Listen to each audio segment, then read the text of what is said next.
Сәлем достар, бүгін мен сіздермен өте нәзік әрі жұмсақ, дәмді болып шығатын торттың рецептімен бөлісемін. Ең алдымен біз құп-құрғақ ыдысымызға жұмыртқаның ағы мен сарысын бөліп аламыз. Жұмыртқаның ағын біз міндетті түрде құрғақ миксермен және құрғақ ыдыста араластыруымыз қажет. Егер де бір тамшы су түсіп кететін болса, немесе ыдыстарыңыз құрғақ емес болып жатса, онда сіздердің ақуыздарыңыз, яғни бисквитіміз біздің дұрыс шықпай қалуы мүмкін. Қыздар, сондықтан да ыдыстарыңызды міндетті түрде бір рет сүлгімен сүртіп, немесе кепкеніне көз жеткізіп алғандарыңыз жөн. Енді біз қазір қантымызды бірдестен осы ыдыстағы бөліп алған ақуызымызбен жұмыртқаның сарысына бірдей етіп бөліп алып, содан соң миксеріміздің ең төменгі мөлшерінен бастап қоса отырып, қантымызды аз-аздан сала отырып, жақсылап араластырып аламыз. Бірдестен қатты көбейтіп жібермеңіздер миксерді. Аз-аздан бірінші ең аз скоростьтан бастап, ең соңында барлық ең қатты скоростьна қосып араластырасыздар. Бірақ қантты бірдестен салып жіберуге де болмайды. Аз-аздан аз мөлшерде салу қажет.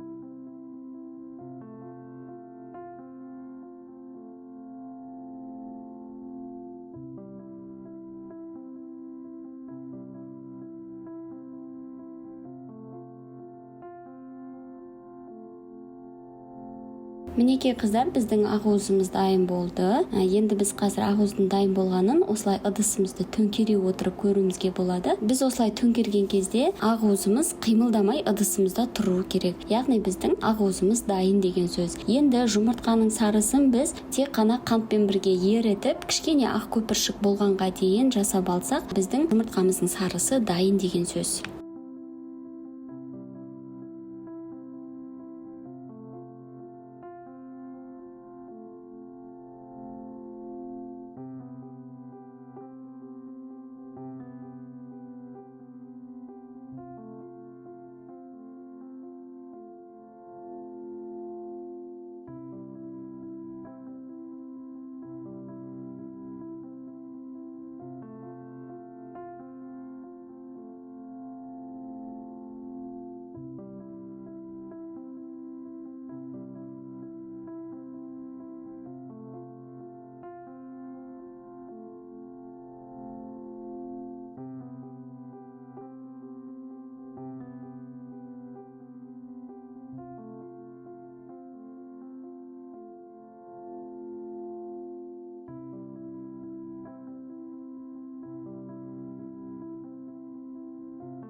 Мінекей қыздар, біздің жұмыртқамыздың сарысы дайын болды. Енді қазір біз ақуызымызды ақырындап алып, осы сарысына салып, төменнен жоғарыға қарай араластыра отырып, осылай кондитерлік лопатканың көмегімен жасаймыз. Егер лопатка жоқ болып жатса, қасықпен де жасауға болады, бірақ асықпай жасау керек, өйткені біз ақуызымызды бұзып алмауымыз керек. Сондықтан да жасап біткен кезде ақырындап осылай видеода көрсетілгендей етіп, жоғарыдан төменге қарай кішкене сілкіп отырып, жақсылап жасап алыңыздар.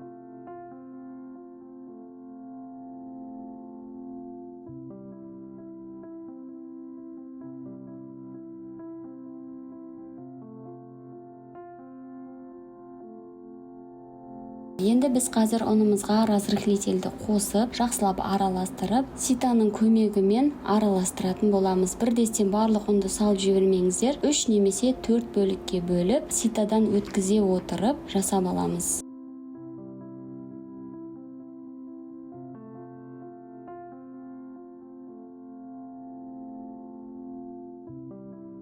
Ұнды араластырған кезде бұл жерде де ақырындап төменнен жоғарыға қарай сілкей отырып жасайсыздар. Бірдесен қатты араластырып жіберуге болмайды, өйткені біздің массамыз көтерілмей қалып, бисквит дұрыс шықпай қалуы мүмкін.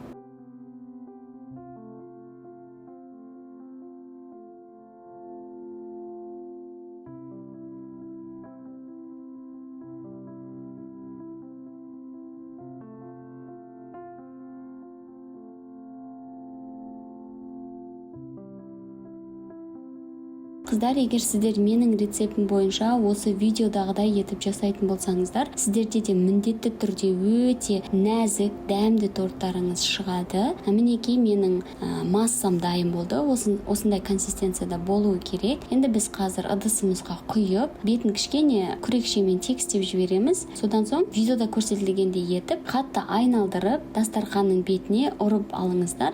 Өйткені ол бізде барлық жері бірдей болып пісуі үшін, бір жері көтеріліп, бір жері төмен болып қалмас үшін жасалынады. Енді біз қазір бисквитіміз пісіп шықты. Ағаш таяқшаларымен тексеріп шығамыз ол үшін. Егер де таяқшаларыңыз кебу болып тұрса, онда дайын деген сөз.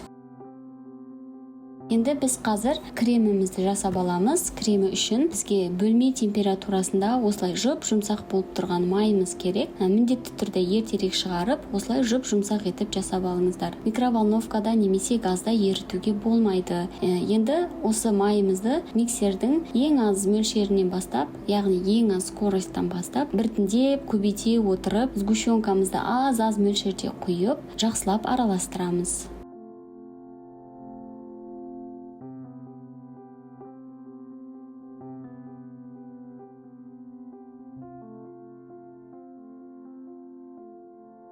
Мінекей қыздар, бізде осындай креміміз дайын болды. Крем өте нәзік әрі дәмді болып шықты. Мен негізінде формасын жоғалтып алмас үшін бисквит дайын болған кезде духовканың сеткасына төмен қаратып қойған едім, яғни бетімен қаратып қойдым, өзінің формасын жоғалтпасын деп. Мына тұрған сызықтар сол духовканың сеткасынан. Мінекей қыздар, сіздер бірақ оны жасамасаңыздар да болады. Ол міндетті емес, мен оны өзім үшін жасаймын. Мінекей қыздар, қараңыздар, биік әрі әдемі жұмсақ біздің бисквитіміз дайын болды. Осы күйінде де дастарханға ұсынып, шайға жасасаңыздар да болады. Немесе осыны 3 немесе 4 бөлікке бөле отырып, торт жасасаңыздар да болады. Менде кондитерлік пышағым сынып қалғандықтан мен жай пышақпен кестім. Негізі кондитерлік пышақпен өте ыңғайлы және де тез. Сіздер бисквитті кеспес бұрын міндетті түрде бөлме температурасында суытып алғандарыңыз жөн. 1,5-2 сағатта кетеді суығанға. Содан соң кесе бересіздер.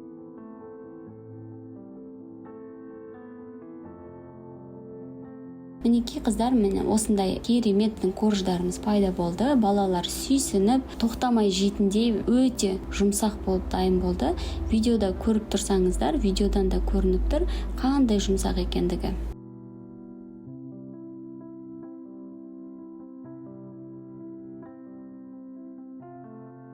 Енді біз дайын болып тұрған кремімізді алып, торттың ортасына жағып шығамыз. Содан соң мен кремнің ортасына калибалт шоколадтарын қосып жібердім. Кішкене ортасында шоколадтар жүретіндей дәмді болып шықсын деген ойда. Сіздер оны қоспасаңыздар да болады. Менің ол өзімнің идеям болғаннан кейін кремге қосып жібердім. Бірақ мен оны видеоға түсіруді ұмытып кетіппін, қыздар. Мен сироп жасап, қантпен ыстық суда араластырып сироп жасап алдым. Сол сиропты әр корждың бетіне құйып, ортасына кремдерді жаға бердім.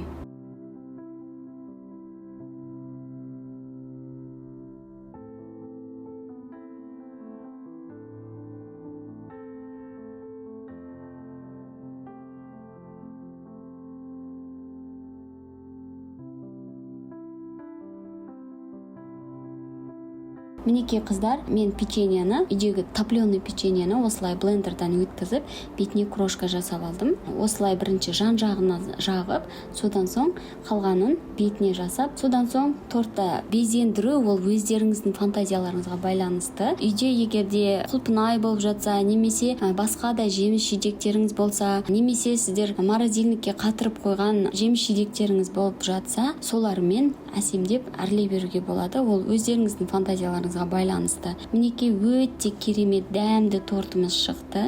Жұп-жұмсақ, жеген кезде енді сіздерге ұнайды деген ойдамын. Менің өзіме өте қатты ұнады. Сіздер де жасап көріңіздер.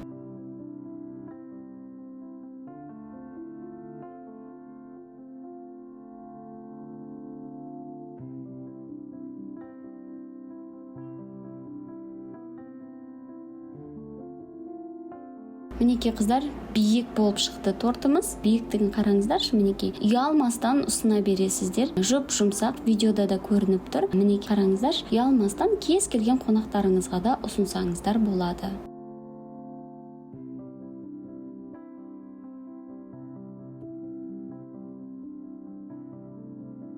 Ал енді қыздар, мынау менде 2,5 сағат пропиткада тұрды. Сіздер негізінде бұл тортты пропиткаға қоймастан бірдестен жей берсеңіздер де дәл осындай болып жұп-жұмсақ, барлық кремі тортқа сіңген болады. Сол үшін сіздер жасап болғаннан соң да бірдестен жей берсеңіздер де болады. Енді бізде неге бірдестен жеуге болады? Өйткені біз сироп қойғандықтан бізде пропиткасы тез болады. Сондықтан дайын болған кезде ешқандай уайымдамастан жей берсеңіздер болады. Барлықтарыңызға ас болсын. Видеоны соңына дейін қарағандарыңызға рахмет. Әлі де талай қызықты видеолар болады. Сіздермен бірге бөлісетін боламын. Сау болыңыздар.